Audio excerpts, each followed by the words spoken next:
Welcome back. Another episode of Deliberation Room. We're churning these things out for you guys. You guys can't possibly know this, but it's been a busy weekend for the boys. And we're back. We brought the last bits of energy to this podcast because right after this, we're all going to crash. What can you guys do, right? Follow us on our socials, TikTok, Instagram, Jury of Your Peers. Get on there. We're cooking up some good stuff. Paddy has got a second podcast about sports. Get on there. It's cooking right now. I got to edit the one that came out last week, and it's a banger. He's good at picking his guest. I'm not just saying that because I was the guest on the first two. It's okay. Right? Boys, how we feeling? Yeah, man. Like you said, a little tired. Flew back in this morning.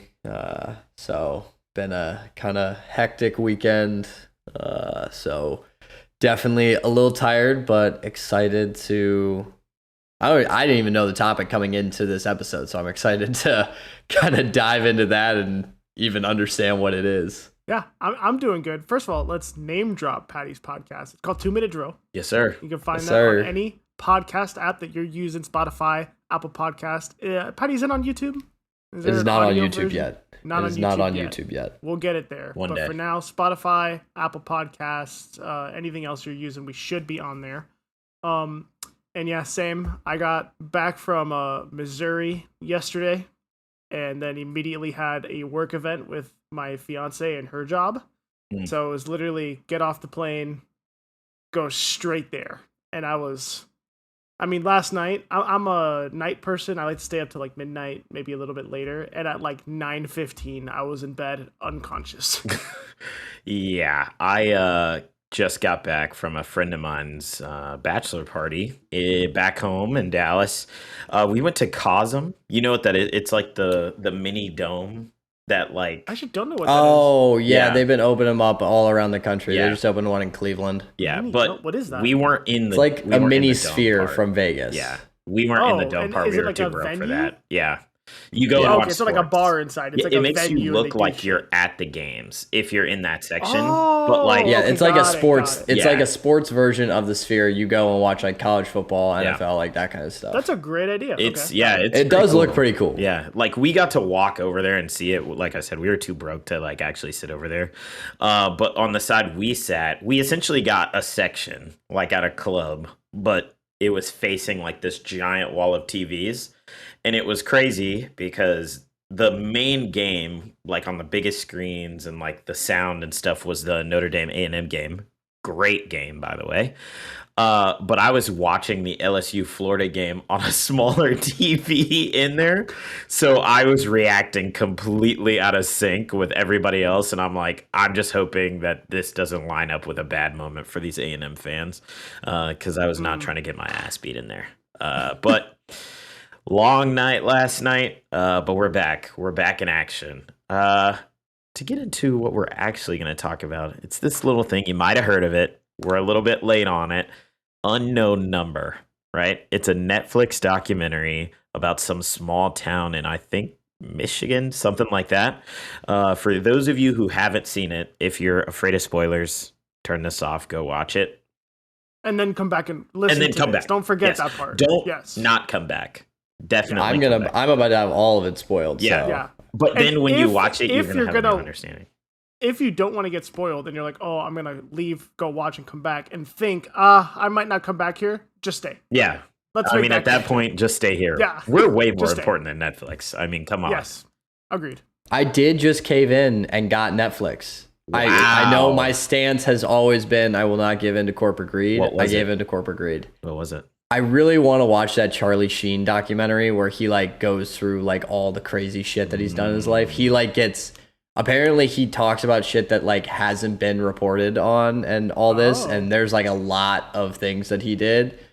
And they have like a bunch of like celebrity cameos of like all the people that he like fucked over because of his drug addiction and shit. Jeez. So I really wanted to watch that. And then there's a few things that will be coming out in the back end of the year that I want to watch. So wow, figured it was time. I also probably wanted to rewatch like Peaky Blinders and stuff like that. I get like two episodes into the Peaky Blinders, and then I start losing track. But Oh, round dude, of I applause love for it. Patty getting Netflix. Come on. That's big. That's big. I got it without ads too. Yeah. So Wow. So money, he really money bags over went here. for it. Damn. For All right. for our listeners here, Patty has been on this crusade ever since Netflix shut down the password sharing to not get Netflix. He was not giving in to the corporate greed. He actually did what everybody said they were going to do on Twitter, but clearly his money was not enough to stop Netflix. So he finally gave it up. Yeah. I also need. I'm I not don't making do a big this- enough difference. Oh yeah. I don't do this on every mini-sode, but for this one. Continuity's sake. That was a good one. That's better than most of the podcast ones, honestly. that was that a was pretty bad. good one. That was a clean one. But unknown number, right? It's called Unknown Number, the high school catfish. Synopsis is that there's a girl named Lauren, I believe is her name, that goes to this school in a very small town in, I want to say, rural Michigan. Yep.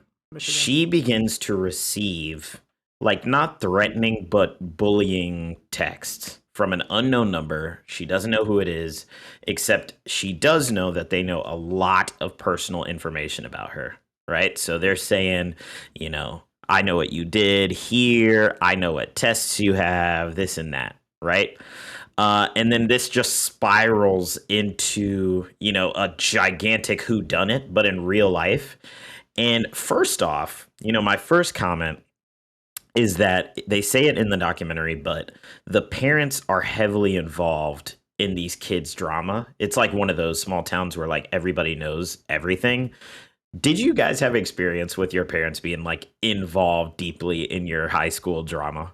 I wouldn't say my parents necessarily, but like, so I went to a private school and there was probably like, I want to say like 5 or 6 private schools in the like geographic area that I was in. And everybody was like friends with everybody like across the schools.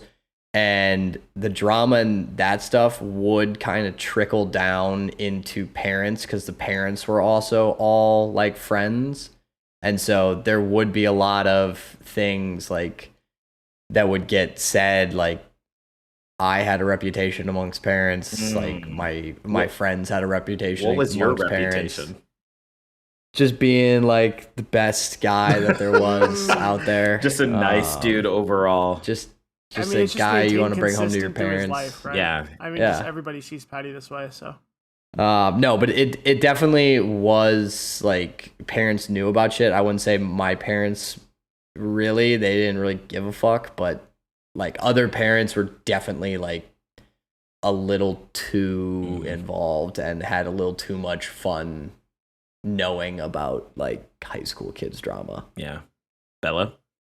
Yeah, same. My parents could not have cared less. Like, I just cannot imagine a world where my parents were like, oh my God, like, did you hear about such and such? Yeah, but coming from Miami, oh my God, the amount of parents that just like needed to know what was going on. I remember doing, man, long story. I will not go into all of that, but a girl's quinceañera. I was in the party. I was doing the choreography for it, which was nightmare, by the way. And her mom, she was like taking us home because my mom was like, oh, if you're going to go and do this thing, can she bring you back? And she did. The whole car ride is talking about one of the couples. This is like early high school. You're 15. Talking about one of the couples and talking shit and being like, oh, I see that she leads him around. Like, you could tell that it's not a good relationship. Like, what they have is her just telling him what to do. And I'm like, you are 46. What the fuck are you talking about? Yeah. Right now? When the parents are that deep in, it does start to get weird. Like my high school, like we were, North Texas, affluent area, and they were deep in it. The parents are like on the PTA and like all this stuff, and they want to know everything that's going on. And it definitely, it got weird sometimes, but as we get further into this, you'll see that this school is on a different level. But to continue the story, essentially this girl's getting bullied. and they start to find all these people who could have had beef with her, right? So they have like this one girl who's like the bully, and her dad's a cop, and her mom's like a real Oh, hard ass. can I interject? Yes. For more context as well, I don't know if it's, I don't remember the beginning of it, so I don't know if it started with just her, but she, as like a young person, gets into a relationship with like another middle school boy, and they actually were somewhat long term, like a couple of years together in like maybe late elementary to early middle school, which isn't the most serious relationship in the world, I don't think, right? Like most people know kids will do that, but it's not anything too crazy. But this person starts including him in the group chat with her, getting these messages. Yeah. And I remember, like you said, I remember turning to my fiance and like, because they were showing all the pictures, they were trying to make it look like, a cute relationship or whatever for the documentary. And I turned to her and I go, I now realize why adults didn't take our relationships in high school serious, because I was like, they literally look like babies. And I'm like, there's no way. Also, this guy, I think his name is Owen. Problem. This dude is a problem. Every new girl that they introduce in the show as a possible suspect, they're like, oh, I think that they had a thing for Owen, and like, oh, they were really good friends, and like, oh, I think that she had a thing. Like every single girl that they introduced was like, oh yeah, she had a thing for Owen. Yeah. I'm like, this guy's a fucking Casanova. He's a real Paddy out there. I don't know what was going on. Look at his face. He can't even deny it. What are you talking about, man? I just went to practice. I went home and I played Fortnite. That was my high school career. I see that flow in hair. I know what was up. We all know. All I did was sports, Fortnite, and food. But long story short, it starts to turn really weird, right? So it goes from you're ugly, you're fat, you have a flat ass, which, what kid says that? What kid is saying that? But it goes from that to, oh, Owen doesn't like you because you don't give like jobs to him. Like, what the fuck? Like, oh, yourself. Like, you should die. Really graphic. Starts going really fucking graphic. And he's and like, with the boy in the chat too. So at this point, his parents are getting involved because they're like, what? Like, who is saying this to my child? Yeah. Right? Because now he's being included in all of this and wants nothing to do with it. And this mystery I can just imagine him being in the group chat when this unknown number texts saying, like, he doesn't like that you don't give him jobs. And he goes, I mean, he's like, why they giving me the alley-oop like that? Yeah, it got like so weird, and he turns and goes, he's cooking. He's cooking. I'm not gonna stop him. We don't need to go to the cops yet. I mean, come on, give it some time. I mean, fuck, they did in the documentary. Like, I believe they took in a long time. They in the group chat, so the two of them are getting these texts for 9 months. 9 months before they go to the parents. Yes. Yeah, before the parents find out. Because they were like, oh, like, we don't think it's anything serious. But once it got bad, like, once it got, like, raunchy and shit, they were like, okay, no, we need to, like, get our parents involved and be like... I think, smart enough kids to know, like, you're venturing towards child pornography and, like, pedophilia there. Sketchy and it's shit. like, whoa, get the parents involved. Yeah, so they're going through all of these kids. They're like interrogating people. They like kind of pin it on like a couple kids who are like bad apples, but really they're just regular teenagers. And Bello kind of hinted at this, but this went on a really long time. This ended up going on for a total of 2 years, over 2 years of them being harassed by this person. And then they finally go to the feds. Okay, wait. Yeah, don't spoil anything yet. There's more details, but yes, they had to go to the federal government because the local police force couldn't do anything. Paddy, you following us so far? Yeah, I'm picking this up. Yeah, so like, they can't find out who this is. There are a bunch of people who are like accusing each other. It's like a real like Lord of the Flies situation, right? Yeah, and there's a real turning point where the person sending the text sends a photo of the boy, I think it's a boy, during Christmas. And they're like, whoa. Like, that is... There's only, like, 6 people who could have this photo. Mm-hmm. So they think it's his cousin. They go through the cousin and like, oh, do you have a weird thing where you like your cousin? Like, what's going on here? And the girl has to like defend her. She's like, what the fuck? Owen's a problem. Yeah. Everybody in this whole town has a crush on Owen, apparently. But this person is referencing like specific things that they're talking about in class. Yes. There's like, another one where they're like, oh, I scored 14 points on you today in the basketball game. And they're like, what? And so they just look at who scored 14 points, and it's a girl that had a friendship with Owen. Yeah. So, then it's like, well, wait, that's so specific. Like, who would out themselves? So they kind of get ruled out because it's like, why would you out yourself like that? And they have no proof. So, all right, I'm gonna get into it. Spoiler! Hey, I'm warning you right now. This is a real spoiler. So they go to the feds. And they finally like get something done because they're like, no one is doing anything. They go all the way up to the FBI. They track the phone number. Paddy, I want you to give it one guess who this phone number belongs to. It's the girl's mom, right? It is the girl's mom. So you do know something about the show. I think this is a Twitter clip. Yeah. I've seen shit on Twitter, but like I didn't know like really the context of it. It would just be like people were like doing like hashtag the mother or something like that. That's good. Yeah. So it's this chick's mom, right? And then the entire documentary takes on a completely different tone. Right, because this woman was saying stuff like the job thing, or like, oh yeah, Owen like blasted me like under the bleachers and shit. Like was saying like really raunchy shit about this kid to her own daughter. To a minor, to her daughter who is also a minor. Yeah, like to her child and her boyfriend, and the dad finds out. He is furious. Immediately, like they have the body cam footage of the cop going to confront her, and the dad like jets home. He like tells him like, hey, like we found out who it is, it's your wife. And he's like, no. And then he comes into the house, he's like, you gotta go. He's like, I called your parents already, they're on their way to get you, you have to leave. And then not only was she doing this, but she also wasn't paying their bills, so he loses his livelihood, like all sorts of stuff that they were doing. And we start to learn that this woman was obsessed with this kid, Owen. Again, everybody in the whole town has a crush on this kid, Owen. She was doing things like Lauren, her daughter, who was dating him, would miss one of his basketball games, and she would go with like face paint on, is like cheering for him. She's what like does cooking this Owen him meals. Dude look like? Owen, you mean a child? What does this Owen child look like? Well, he's not a kid anymore, I don't think. I want to see what all the hullabaloo is about. The hullabaloo.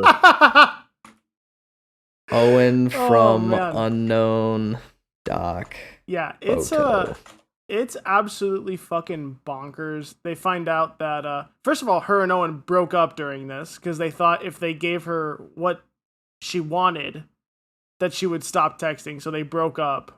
And then she still continued. So obviously that didn't work. But they were broken up. And then they... Not what I thought this guy was going to look like. Paddy thought he was going to be like...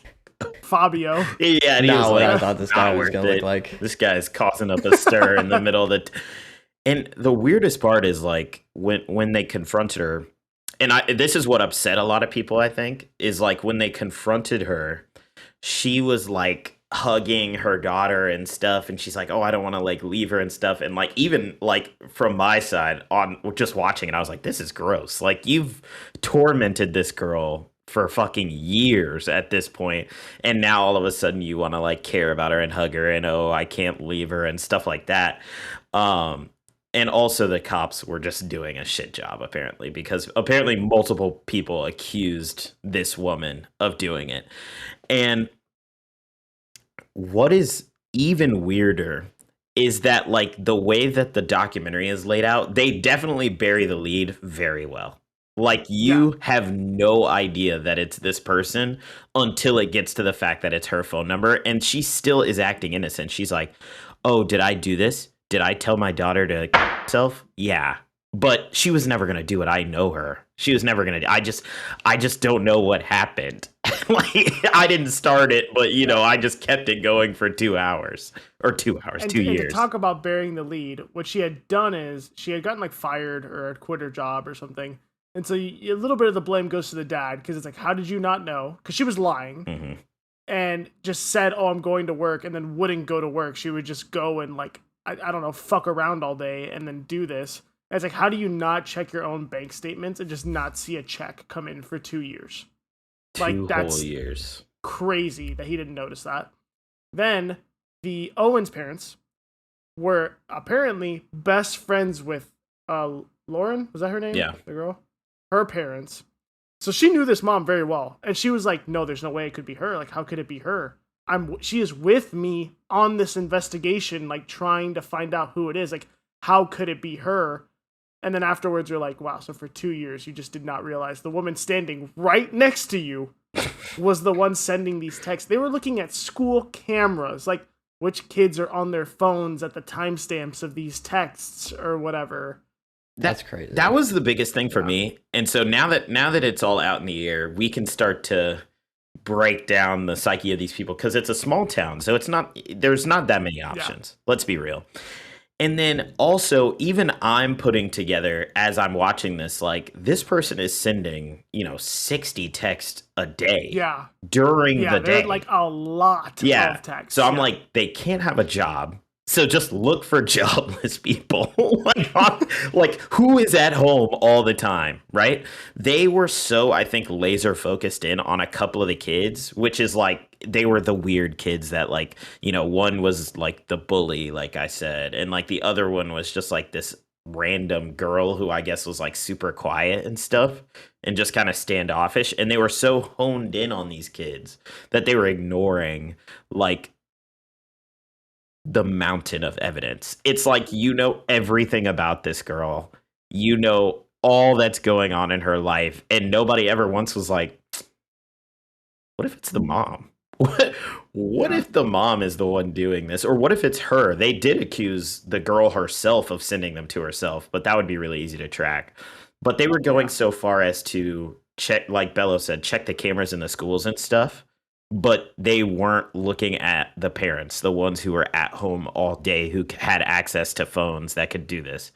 And also, I said I knew it was an adult because of the stuff that the person was saying.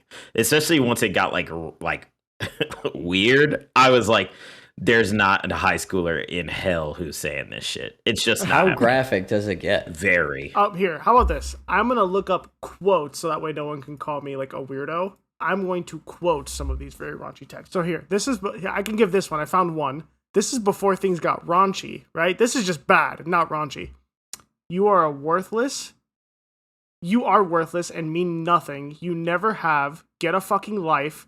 Get out of here. Owen will never look at you again or talk to you. You fucked his life up so bad, his family fucking hates you for it, and he will never in his life acknowledge you again. Get the fuck lost, bitch. He is fucking done with you.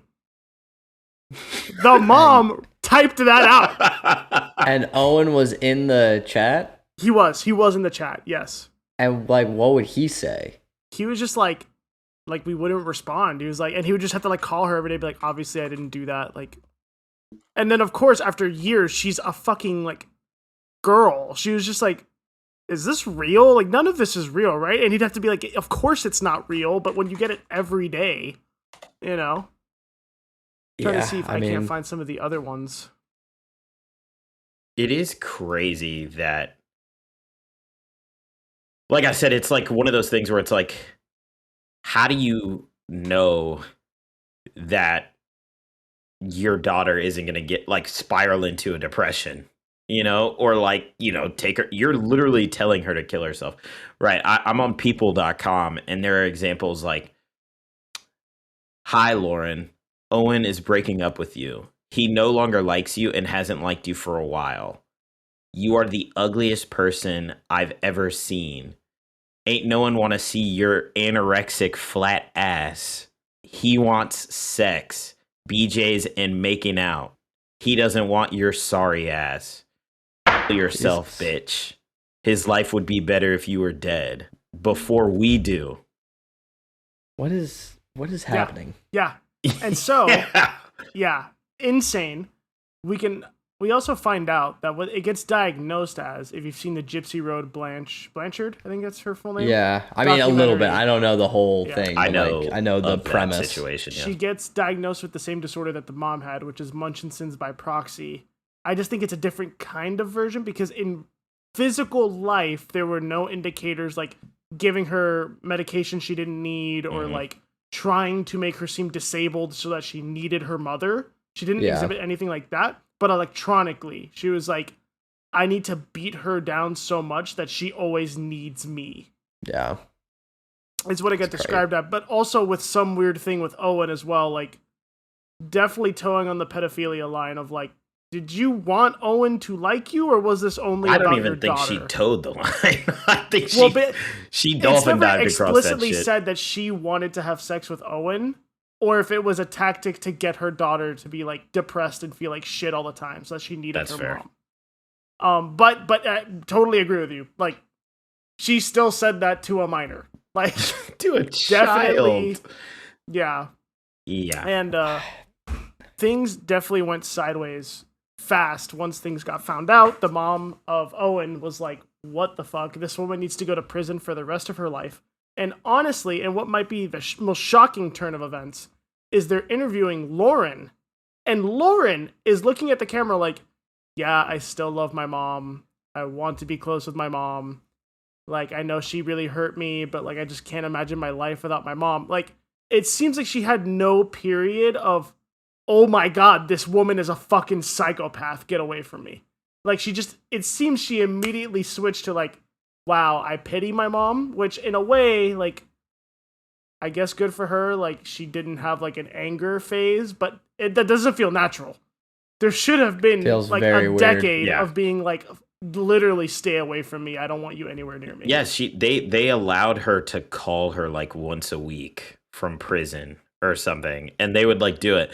Paddy, how long did this person get? What? Oh, I think it was like 5 years or something. Paddy, as an outsider, I want to know how this is all hitting your ears, because like hearing this from us secondhand, it's like what.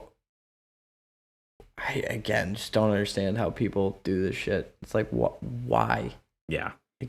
I it's just so out there that I don't understand how somebody could feel that way. Yeah. It's because that was my thought, is like, how is this girl like still wanting to spend any time with her mom? Like, I mean, we see people in our stories who cut their moms off over 6 eggs and a couple fucking slices of bacon. Do you have dementia, woman? I thought I just told you. This girl is like, yeah, like, I forgive her. I really look forward to like spending time with her. And I'm like, huh? Like, this is one that I would be like, yeah, maybe don't talk to her anymore. She's off the deep end here. Yeah, if you're wondering if you are the asshole, yes, you are the asshole. Yeah, let's. Hey, am I the asshole for telling my daughter to herself every day over text? Literally, and it went on for so long. And when they confronted her, she was like, "Well, I didn't start it, but I just kept it going." I'm like, for 2 years, I don't care if you didn't start it, which I don't believe anyway. But like, you kept it going on forever. Essentially, you were never gonna stop until you got caught, or until your daughter was like, you know what, fuck this shit, I'm out. And then it's a totally different tragedy, which is just so ridiculous. Let me find. I don't know why I'm having so much trouble finding the actual sentencing, like how many years in prison she got and all that stuff.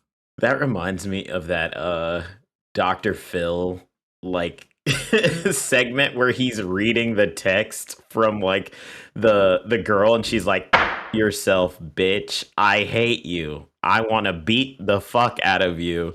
And it's like, literally, I don't know how this town didn't figure this out. I mean, I do have the benefit of hindsight and being like, oh well, obviously it was her, like, clearly. But like I said, there were some pretty glaring things that would have made you think like, okay, this person is texting at 11 a.m. There's no way they're at work, and they're sending 30 texts all at the same time.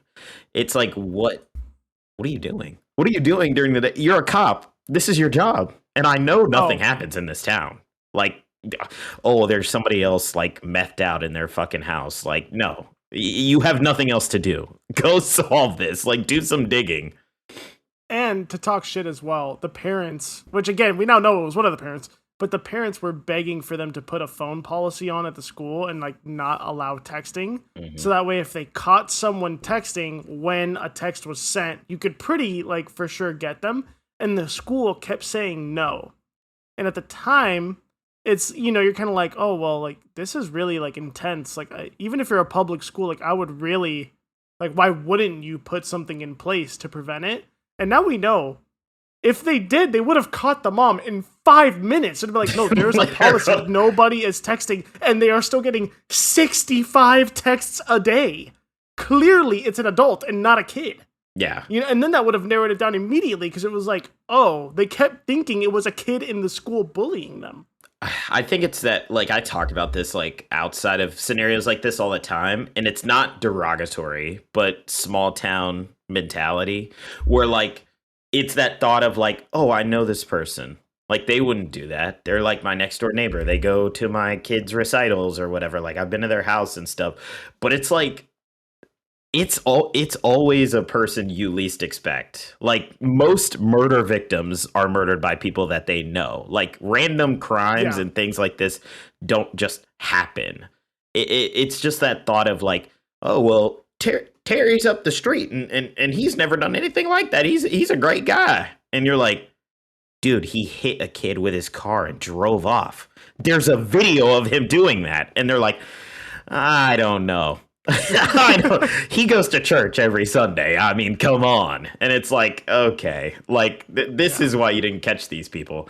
And I will say, like, we're starting to run long. But I will say before the bully girl's parents, they were furious. They like called it from the beginning.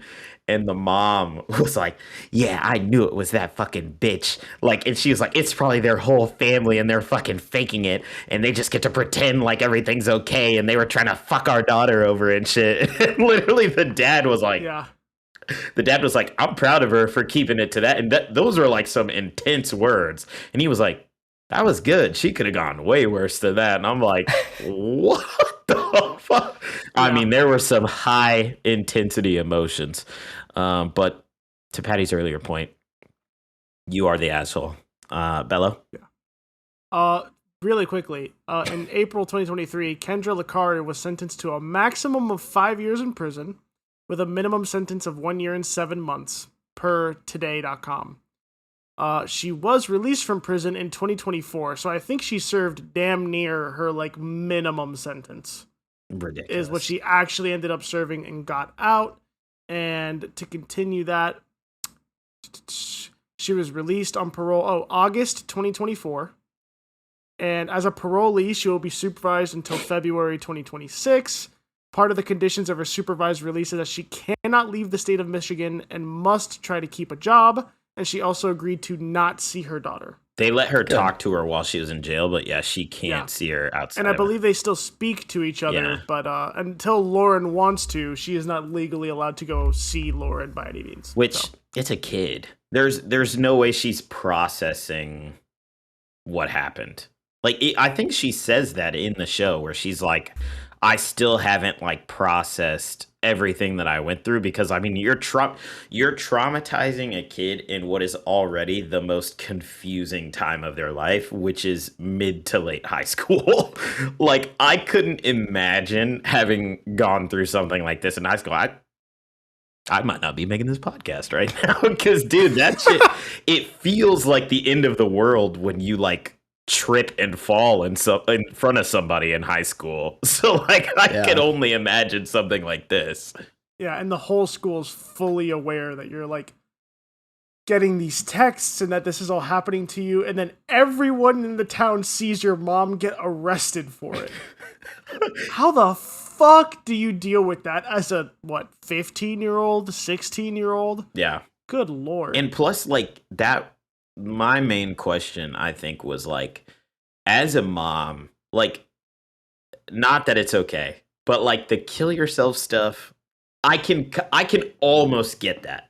you know, where like she's like, you know, go die, all that stuff. But like as a mom, Hang on, wait, whoa. I'm saying if you're just trying to be like graphic and intense, you know, if she's just like, hey, fuck you, die.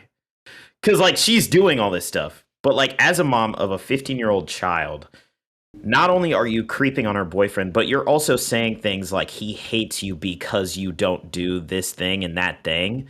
So it's like almost Can't get any of it. It's like, don't understand any of it. I don't understand like why you're encouraging like that kind of thing too, because that's harmful like to a different degree where you start like degrading somebody based on like that kind of thing and they're a child. It just, I don't know, the motivations felt totally different in that side of it than the kill yourself stuff. I don't get it either way. I feel like, but one of the things I just don't understand more. I mean, yeah, the wording there was off, big dog. But I guess I see what you're saying in that, like, one thing is kill yourself, another thing is, like, you should do sexual acts to him. Like, that definitely was like, wait. Munchinson's by proxy is, like, you want to, like, control your child. Like, you're like, I cannot live my life unless they need me in it.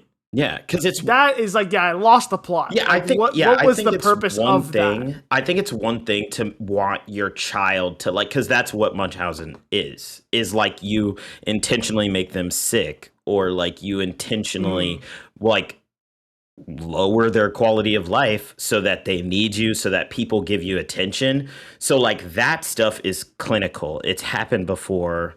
Like all of that stuff. Maybe that's where I'm going with it. Is like that stuff is like lining He's figuring up it out as he's talking with Munchausen, where like you want your daughter to be depressed so that she comes to you for stuff. But the other half of it, like what motivates that? Like what motivates you to encourage that part of it? Because she's not coming to you about that stuff. Like she's not like it's literally just, I don't know. Maybe she's just freaked out. I don't know. But I genuinely, this whole situation, this I was woman, like, kill this bitch. Yeah. I was like, why is she still here? Put her in prison forever. Clearly she's a very, very sick person. Like, just not well at all. Clearly. It's an evil world we live in. Guess I gotta go watch the documentary. You do. Yeah. If you have not seen it. Next minisode, you can give us your takes. Yes. There we go. Yeah. If you've not seen it, I would highly encourage, if you're not turned off by the spoilers, because I mean the story's fucked up. Like there's really no way around it. It's bad. It jerks on your heartstrings. Like it's a hard watch, you know. Tugs on your heartstrings? Is that what it is? Not jerks. Yeah, you said jerks on your heartstrings. I thought it was. Anyway. No, it's tugs. Well, I mean, oh god. Is tug much better? Like, let's be real. Yeah, better tug's than jerk. not much better, but jerk is crazy. I don't know. Anyway, like I said at the beginning, follow us on socials. You know, if we didn't scare you off with this episode, then that means you're gonna really like our other stuff, because it's nothing like this. Follow us, cheer of your peers. Go listen to 2 Minute Drill. Paddy's cooking over there. Anything else, boys? Anything else we wanna sign out on? Go watch Paddy's new podcast, 2 Minute Drill. Great stuff on there if you like college football. We'll eventually pivot. It's not just a college football podcast. We'll eventually pivot. But if you're interested in that this fall, besides that, we got content to make, boys. It's true. You know, the greatest thing is that next fall, even if we pivot away, it's going to become a college football podcast again. And it's the best time of the year. It's like a celebration. Paddy, anything from you?